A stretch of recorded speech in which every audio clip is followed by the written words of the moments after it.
السلام علیکم دوستو، ایس این اسلامک ہسٹری میں آپ سب کو خوش آمدید۔ بسم اللہ الرحمن الرحیم۔ حضرت جبریل علیہ السلام کی سرعت رفتار کا عجیب واقعہ۔ حضور نبی کریم صلی اللہ علیہ وسلم نے ایک مرتبہ جبریل علیہ السلام سے پوچھا، اے جبریل علیہ السلام، کبھی تمہیں آسمان سے مشقت کے ساتھ بڑی جلدی اور فوراً بھی زمین پر اترنا پڑا ہے؟ جبریل علیہ السلام نے جواب دیا، ہاں یا رسول اللہ، 4 مرتبہ ایسا ہوا ہے کہ مجھے فوراً بڑی سرعت کے ساتھ زمین پر اترنا پڑا ہے۔ حضور نبی کریم صلی اللہ علیہ وآلہ وسلم نے دریافت کیا کہ وہ 4 مرتبہ کون سے مواقع ہیں؟ جبریل علیہ السلام نے عرض کیا، ایک مرتبہ جب حضرت ابراہیم علیہ السلام کو آگ میں ڈالا گیا تو میں اس وقت عرش الہی کے نیچے تھا۔ مجھے حکم ہوا کہ جبرائیل خلیل کی آگ میں پہنچنے سے پہلے فوراً میرے خلیل کے پاس پہنچو۔ چنانچہ میں بڑی سرعت کے ساتھ فوراً خلیل کے پاس پہنچا۔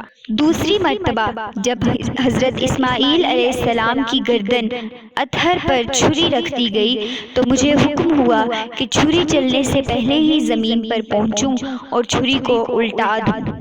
چنانچہ میں چھری چلنے سے پہلے ہی زمین پر پہنچ گیا اور چھری کو چلنے نہ دیا۔ تیسری مرتبہ جب حضرت یوسف علیہ السلام کو کنویں کی تہ تک پہنچنے سے پہلے زمین پر پہنچوں اور کنویں سے ایک پتھر نکال کر حضرت یوسف علیہ السلام کو اس پتھر پر بآرام بٹھا دوں۔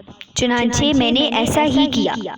اور جب حضرت محمد صلی اللہ علیہ وسلم نے 4تھی مرتبہ کو دریافت کیا تو حضرت جبریل علیہ السلام نے فرمایا، یا رسول اللہ، 4تھی مرتبہ جب کہ کافروں نے حضور صلی اللہ علیہ وآلہ وسلم کا دندان مبارک شہید کیا تو مجھے حکم الہی ہوا کہ میں فوراً زمین پر پہنچوں اور حضور صلی اللہ علیہ وسلم کے دندان مبارک کا خون زمین پر نہ گرنے دوں، اور زمین پر گرنے سے پہلے ہی میں وہ خون اپنے مبارک ہاتھوں میں لے لوں۔ یا رسول اللہ، خدا نے مجھے فرمایا تھا، جبریل، اگر میرے محبوب کا یہ خون زمین پر گر گیا تو قیامت تک زمین میں سے کوئی سبزی نہیں اگ سکے گی اور نہ ہی کوئی درخت۔ چنانچہ میں بڑی تیزی کے ساتھ زمین پر پہنچا اور حضور نبی کریم صلی اللہ علیہ وسلم کے خون مبارک کو اپنے ہاتھ پر لے لیا۔ سبحان اللہ۔ اگر آپ سب لوگوں کو یہ ویڈیو پسند آئی ہو تو ضرور لائک کریں اور ہمارے چینل کو سبسکرائب کر دیں۔